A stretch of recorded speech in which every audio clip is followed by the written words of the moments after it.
कैसे इंडिया में जहाँ पर डोरेमोन का सिर्फ कार्टून ही दिखाया जाता है, तो वहीं जापान जैसे कई कंट्रीज में उसका रियल शो भी बनाया जाता है। कार्टून्स के फूड रियल लाइफ में कैसे दिखते हैं, कैसे इन पोकेमोन्स को अब रियल लाइफ में भी बनाया जा रहा है। जब एक एड में डोरेमोन के रियल लाइफ वर्जन को दिखाया गया था तो उस पर इतना बवाल क्यों हो गया था। और हमारे इस रियल वर्ल्ड में सिर्फ मिस्टर बीन, जैक और ऑगी की ही नहीं बल्कि इन कार्टून्स की भी कई ऐसे रियल लाइफ कार्स हैं जिनको असल में देखकर आपको मजा ही आ जाएगा। और ढोलकपुर जैसे ये कार्टून की जगह रियल लाइफ में कहाँ पर मौजूद हैं। खैर चलो आज के इस इंटरेस्टिंग वीडियो में हम कुछ ऐसे कार्टूनिक चीजों को अपने रियल लाइफ में भी देखते हैं। यार कार्टून्स और एनिमे में दिखाए गए कई सारे खाने रियल लाइफ में भी एग्जिस्ट करते हैं। भाई मैं नॉर्मल फूड्स की बात नहीं कर रहा बल्कि शो के स्पेशल वाले डिशेस की बात कर रहा हूँ, जैसे कि sponge Bob and square pants की क्रैबी पैटी। भाई शो में ये बहुत ही ज्यादा पॉपुलर है, यहाँ तक कि शो का विलन प्लैंकटन भी इसके पीछे पड़ा रहता है, जिसकी वजह से इसको रियल लाइफ में कई सारे शेफ्स ने बनाने का ट्राई किया। और इसका जो सीक्रेट मसाला है उसमें लोग इंटरनेट थ्योरी के हिसाब से अलग अलग चीजें डालते हैं। जैसे कई लोग मानते हैं कि इसके सीक्रेट रेसिपी में क्रैब्स का मीट यूज होता है या फिर खुद प्लैंकटन के स्पीसीज ही यूज होते हैं। अब ऐसे ही जब रेसिपी की सीक्रेट नहीं पता है तो कुछ भी ये बनाते रहते हैं। और भाई मजेदार बात तो ये है कि इसे खुद बनाना तो ठीक है और कई लोग तो इसे कमर्शियली भी सेल करते हैं। अब इसके बाद आता है स्कूबी डू का फूड, जो कि रियल लाइफ में भी एग्जिस्ट तो करता है लेकिन हमारे लिए नहीं बल्कि डॉग्स के लिए। यस गाइस, ये किसी डॉग फूड की तरह आपको कई कंट्रीज में दिख जाएगा। यार रियल लाइफ में डोरेमोन तो एग्जिस्ट नहीं करता है लेकिन डोरेमोन का ऑफिशियल फ्रीज जरूर है। दरअसल शार्प नाम की एक कंपनी है जो कि इलेक्ट्रॉनिक आइटम्स बनाती है, जैसे कि फ्रीज, इन्वर्टर या फिर एयर कंडीशनर। और मजेदार बात तो यह है कि ये अपने एड्स में डोरेमोन और नोबिता का रियल लाइफ वर्जन इस्तेमाल करते हैं। और हाँ, यह कोई पैरोडी नहीं है बल्कि इन्होंने ऑफिशियल डोरेमोन के कैरेक्टर्स को यूज करने का राइट्स ले रखा है, इसलिए इनकी एडवर्टाइजमेंट में अक्सर डोरेमोन दिखता है। यानी कि अगर आप शार्प कंपनी के टीवी या फिर रेफ्रिजरेटर को यूज कर रहे हो तो उसका मतलब आप डोरेमोन के गैजेट्स का यूज कर रहे हो। वैसे अब अगर इसे साइड में रखा जाए तो अभी के समय में डोरेमोन के कई सारे ऐसे गैजेट्स आ चुके हैं जो कि अब कहीं न कहीं रियल लाइफ में भी अवेलेबल हो चुके हैं। जैसे कि जो ये टॉकिंग मिरर था, आज उसको फोन एंड वीडियो कॉल ने रियल लाइफ में ला दिया है। और डोरेमोन की ये क्लाउड वाला गैजेट, जिससे कि आप अपने 3D वर्ल्ड के लिए कुछ भी बना सकते थे, आज उसके कॉन्सेप्ट को कहीं न कहीं 3D printer and 3D pens ने ला दिया है। नंबर 3, यार आप सबने ऑगी की कार तो देखी होगी और आपको ये देखने में थोड़ी बहुत एम्बेसडर जैसे लग रही होगी, लेकिन ऐसा नहीं है। सबसे पहले अगर हम जैक की कार की बात करें तो ऐसे सिमिलर कार का फोटो इंटरनेट पर काफी ज्यादा वायरल हुआ था, जो कि एक्चुअली में एक मॉडिफाइड 4x4 है। वैसे इसी की तरह आप जरा इस मॉडिफाइड बैट मोबाइल को भी देखो, जो कितना ज्यादा ही बैटमैन के व्हीकल से मैच करता है। यूँ लग रहा है इसे डायरेक्ट कार्टून से रियल वर्ल्ड में ही टेलीपोर्ट कर दिया गया हो।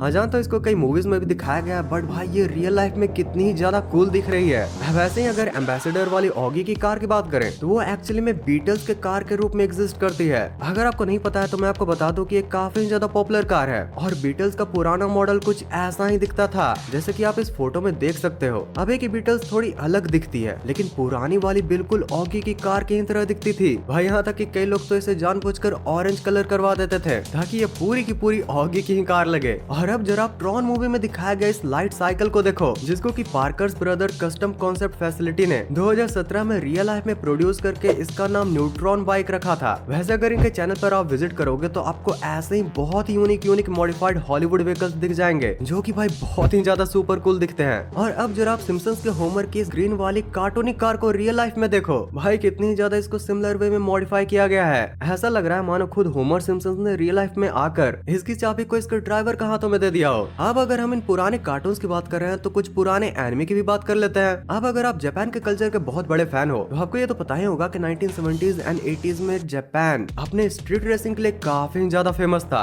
और उसी को माइंड में रखकर उस समय की एक बहुत ही फेमस एनिमे भी बनाई गई थी स्पीड रेसर नाम से, जिसमें की एक मैच 5 कार को भी दिखाया गया था, जो कि उस समय की फ्यूचरिस्टिक कार भी मानी जाती थी। And you know what, car junkies ने उस समय की फ्यूचरिस्टिक कार को भी रियल लाइफ में बना दिया है। भाई मैं बता रहा हूँ, जो भी कार जंकीज या फिर मैकेनिक कार्टून्स एंड एनिमे से कुछ ज्यादा ही ऑब्सेस्ड रहते हैं ना, वो ऐसे कारनामे कर ही देते हैं। ओके देखो, अब कार्स की बहुत बात हो गई, बट अब एट लास्टली थोड़ा कार्स मूवी के कार्स के बारे में भी बात कर लेते हैं। बट उससे पहले ना आप जरा इस वैन को देखकर बताओ कि आपको किसकी याद दिला रहा है।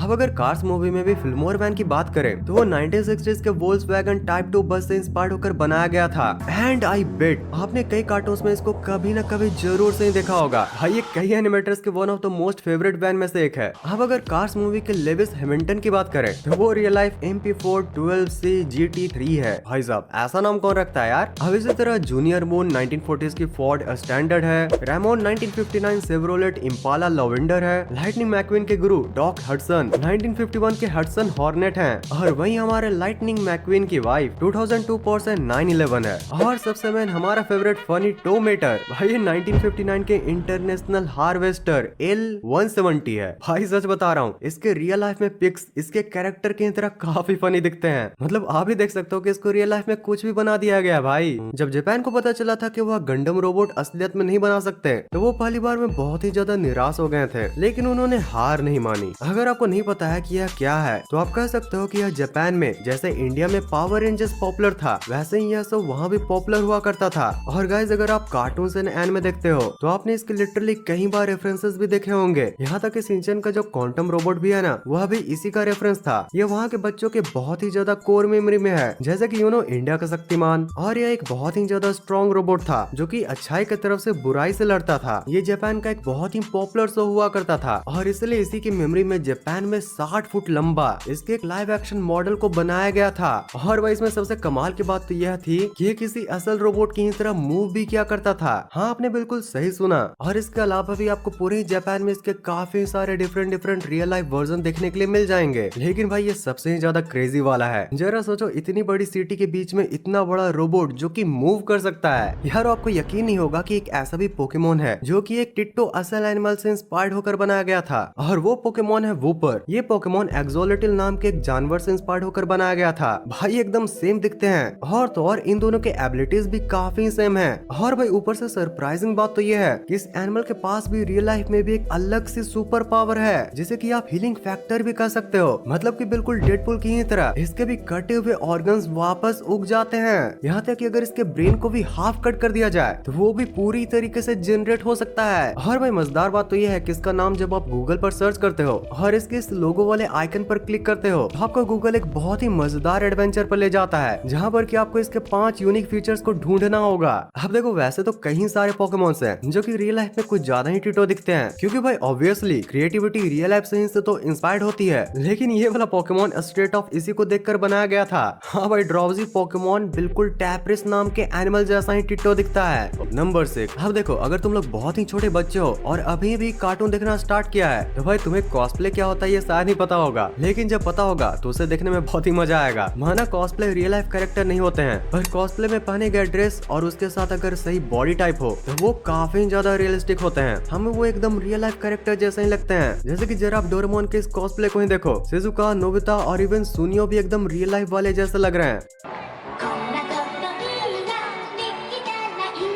और ये देखो सिंचन के कॉस्प्ले। भाई सिंचन का मुझे नहीं पता बट ये एक्शन, कामेन और ये मिमिको बहुत ही ज्यादा रियलिस्टिक है। यार हमने कई कार्टून एंड एनिमे शो में देखा है कि कई लोगों को टाइम कैप्सूल मिलते हैं। भाई डोरेमोन में तो इसके कई सारे एपिसोड्स हैं जिसमें कि हमें टाइम ट्रेवल के साथ साथ टाइम कैप्सूल को भी दिखाया गया था। पर क्या आपको पता है कि टाइम कैप्सूल वाली चीज असल में भी होती है? यार जापान के साथ कई सारे कंट्रीज एक बड़ी कैप्सूल में अपनी पसंदीदा चीज को रख कर उस पर एक डेट लिख देते हैं जो कि फ्यूचर के उस दिन को बताता है जब ये कैप्सूल फाइनली ओपन किया जा सकता है। जैसे कि डोरेमोन जैसा ही दिखने वाला इस राउंड कैप्सूल को जब सॉल्ट लेक टेम्पल में 128 सालों बाद खोला गया था तो इसमें से 18th एंड 19th सेंचुरी की काफी सारी प्रीशियस चीजें मिली थी।